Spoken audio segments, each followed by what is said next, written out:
He's big, he's quick, and Sounds yet... like the start of a chant. Yeah, it does a bit. What Bruno is doing, actually, I would call it Steven Gerrard syndrome. He's trying to do everything himself. When you attack, you've got your two inverted forwards, we've called them previously on the show, the number 10s, the second strikers, the way that they played in midweek. If they do the same again, then we'll be talking about another number 9 outdoing Rasmus Hojlund.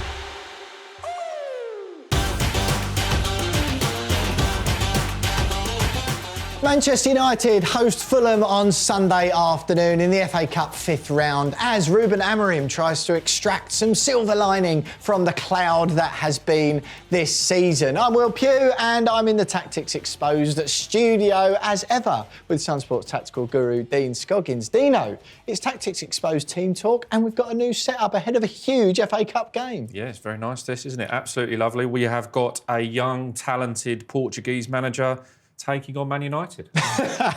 And just in case anyone was wondering, you have got trousers on under that, yes, you? yeah, absolutely. Right, Dino, we're going to be answering comments from fans of Tactics Exposed, of course, and massive game for both teams, really. Fulham are going great guns this season, going a little bit under the radar, in my opinion. But first of all, we're going to be focusing on Manchester United and Ruben Amorim.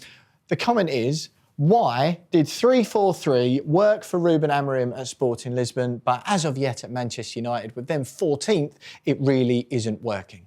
Well, this is a very, very complex question. Well, fortunately, Dino. that I'm going to try and explain as quickly as I can, OK? First of all, there's things to absolutely notice is that a lot of these players have never played this formation. Right. So you've got Manuel Ugarte, who was at Sporting under Amorim, should understand the nuances and what you want from it, you know. One of the reasons they bought him.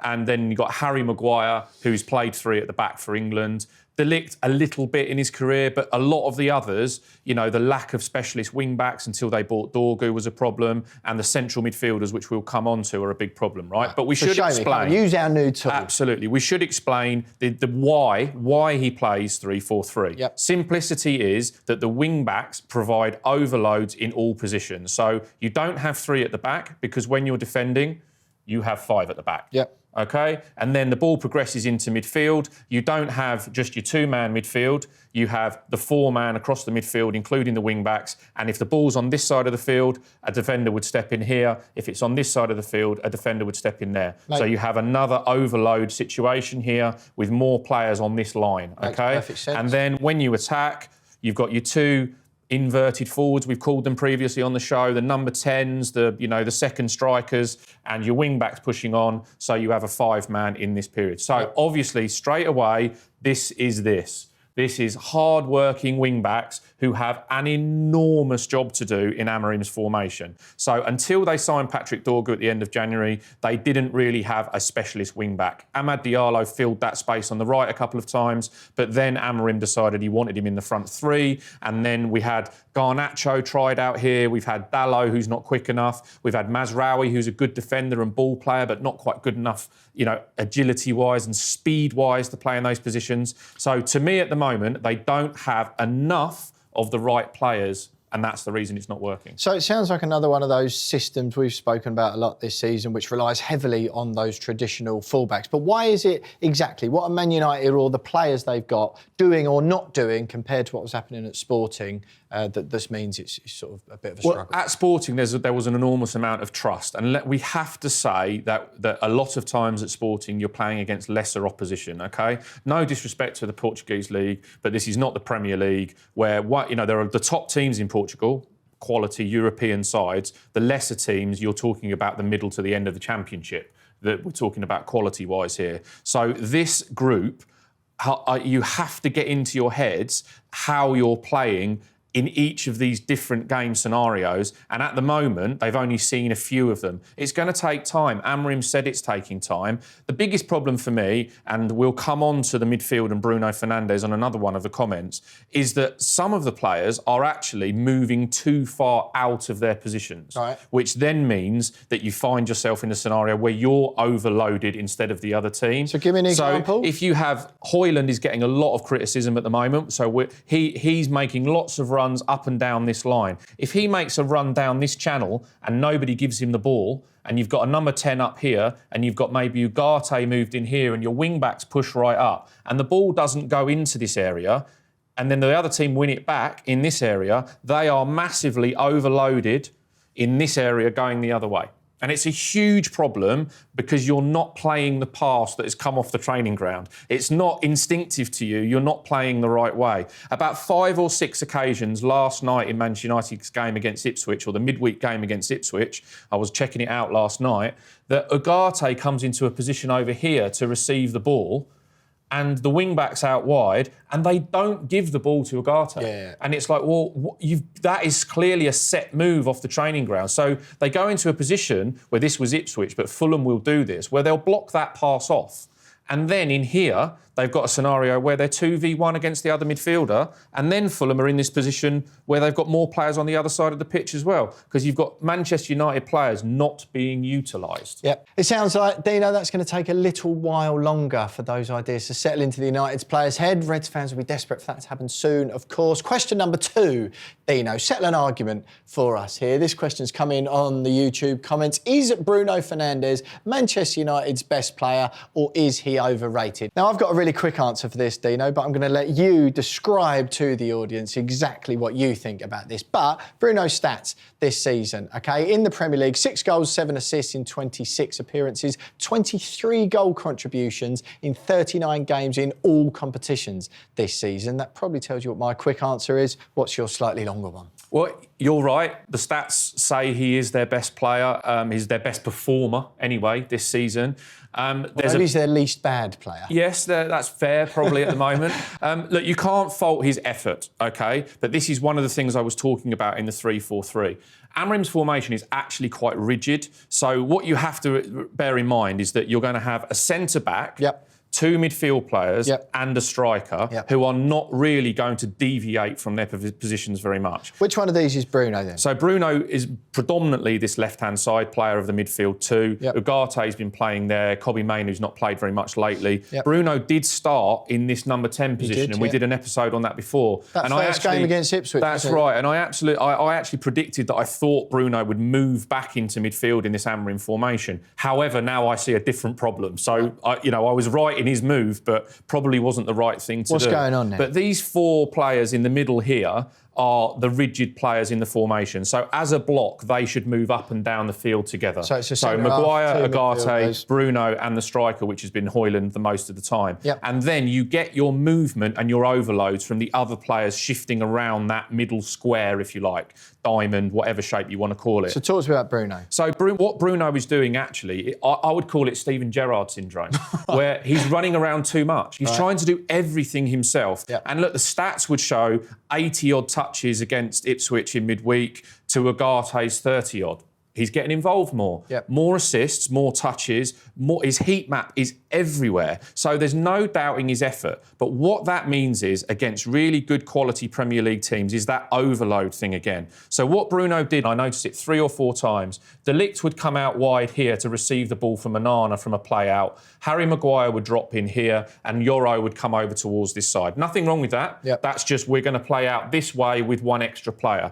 Bruno was coming right in here next to Harry Maguire to receive the ball. So we ended up with 4 here. And this is before we talk about the wing-backs, who were... Would Amorim want that or not? Well, it must have been a plan, but it feels a little bit like Bruno's taking over. The number of times he's throwing his arms around, pointing, waving, going on and all that. It feels a little bit like, well, he's the coach on the field. Yeah, a bit like Sunday League when you used to have the one kid on your team who was like in someone's academy and he was allowed to play every now and then and he did everything. Talking, he just does everything. But what that creates, right? So we talked about what Man United are doing is they are outnumbering themselves. So if they have the ball here and Bruno comes and takes it, Ugarte, as I said, was drifting over here. First of all, look at that space. So an opposition team would go, OK, we're going to push 3 players into this area to stop the ball trying to come through. So a left winger, a right winger and a forward in a normal setup. So for Fulham, that's likely to be Iwobi, Traore and Muniz, I'd imagine? Or Pereira would play in that front 3, in Muniz or Jimenez up front. Of course. But then, the 2 midfield players then can sit in behind for sort of that trap. The fullback's got this player here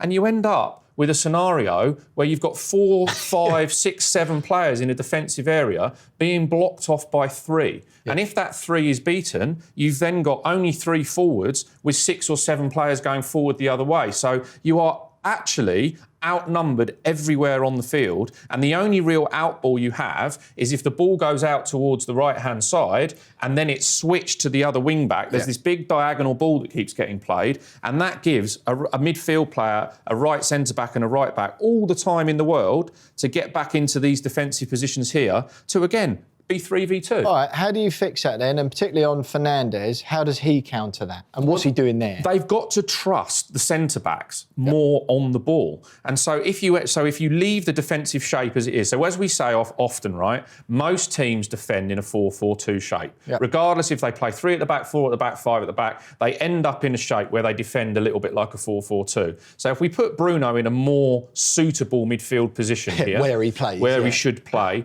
and what then you have your centre-backs receiving the ball, you then straight away, if these guys want to press, you then have passing lanes opened up to those two. The W passing pattern, absolutely. And then if you bring your wing-backs into play here, and these guys come and push forwards, straight away you find yourself in a scenario where you're 4 or 3v2 in a midfield position. You have to bypass the press somehow. So Bruno's issue is he's trying to do it all himself because he can't cover every blade of grass and he can't get across the field with 2, 3, 4 players against him. So 2 answers.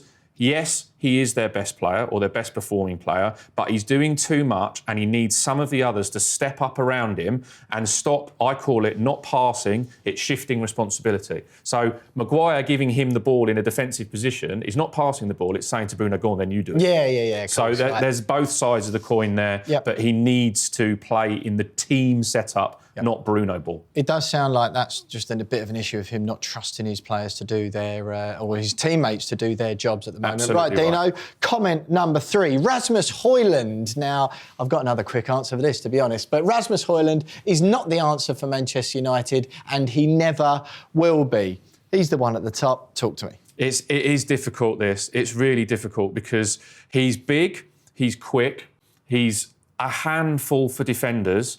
And Sounds like the start of a chant. Yeah, it does a bit. Yeah, and then maybe it will be eventually, but he can't score goals. Yeah. And that's a real problem. However, I do feel sorry for him because Man United in recent weeks, Amorim's got to go through the phases of this, okay? You can't just say when you come in, I'm going to go all guns blazing and make sure that the number 9 scores 10, 15, 20 goals. He had to start at the back. There was a big problem at the back.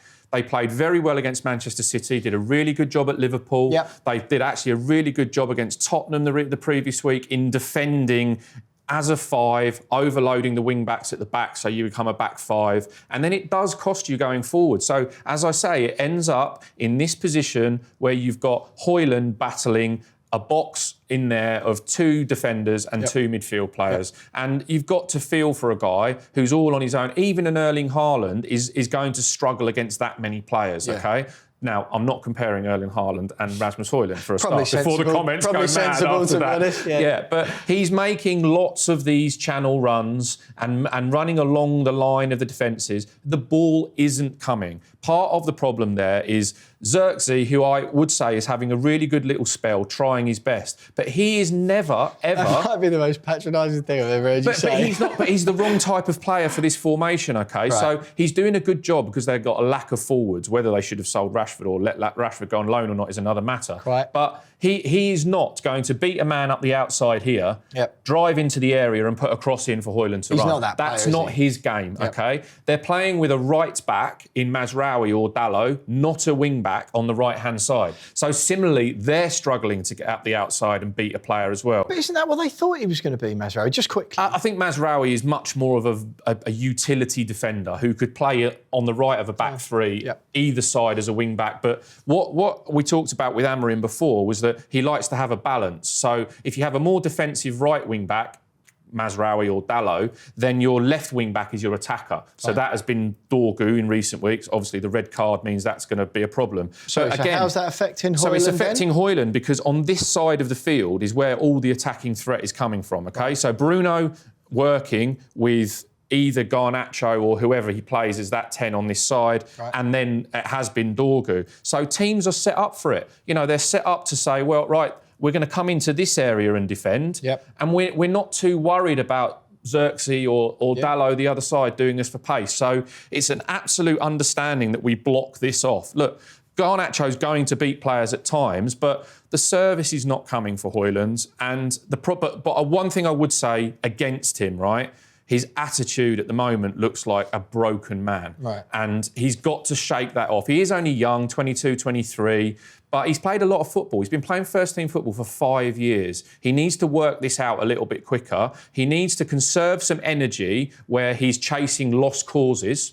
And come into an area when, hang on a minute, Bruno's got the ball, Garnacho's got the ball, we're going to play in that way. Well, we've done lots on energy conservation, which has been really interesting, built into tactical systems that other teams are doing very well, Liverpool in particular. But just to bring it back, Dino, to the comment we got on YouTube, Rasmus Hojlund is not the answer for Man United and never will be. You've talked about some tactical things that are holding him back there. Do you think he has got what it takes if some of the other stuff starts to click? I think he has. I think he's got a bit about him, but they need to buy a top-class striker. And if he was then able to play either side of the top-class striker or be the replacement, you need more than one player in each position at the moment. He can do it. He can score goals. He is capable of it. They've got to give him a bit more service. But at the same time, he's got to show more in open play. And what's really fascinating with Fulham is that their win in midweek, they scored 2 of the perfect Ruben Amorim goals, and it came from the number 9. It's their 2-1 win at Wolves. It's their 2-1 win at Wolves. They decided in that game, Wolves play 3 at the back. Wolves are probably the only other. Wolves and Southampton are probably, which is not a great advert for 3-4-3, is it really? But are they probably the other 2 teams, other than Man United, who consistently play 3-4-3 as a setup? As I said, I always say this in Tactics Exposed, lots of teams shift into a 3-2-5 attacking shape or a 2-3-5 attacking shape, whether they start with 4 at the back, 5 at the back, 3 at the back. But those 2 teams do it. So Fulham at the weekend, it was almost like a trial for the Manchester United game. They matched up Wolves 3-4-3 with the 2 players playing off the front 2, Traore and Pereira playing off Muniz.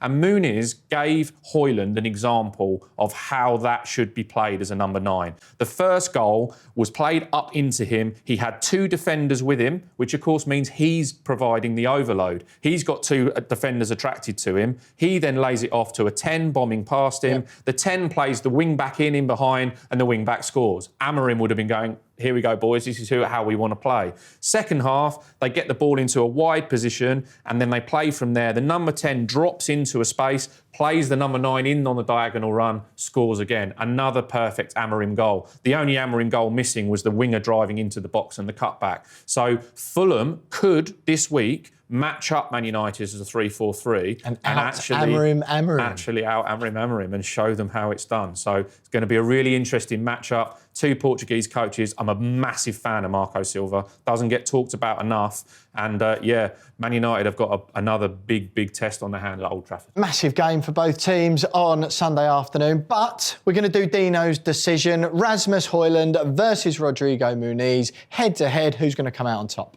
I'm going with Muniz in this because I feel like that Fulham have a much more coherent plan and they know how they're going to play, and the way that they played in midweek, if they do the same again, then we'll be talking about another number 9 outdoing Rasmus Hojlund. That's it for episode 1 of Tactics Exposed Team Talk. If you want to get your comments addressed by our Sun Sports tactical guru, Dean Scoggins, make sure to get stuck in the comments. Let us know your questions and you might feature next week.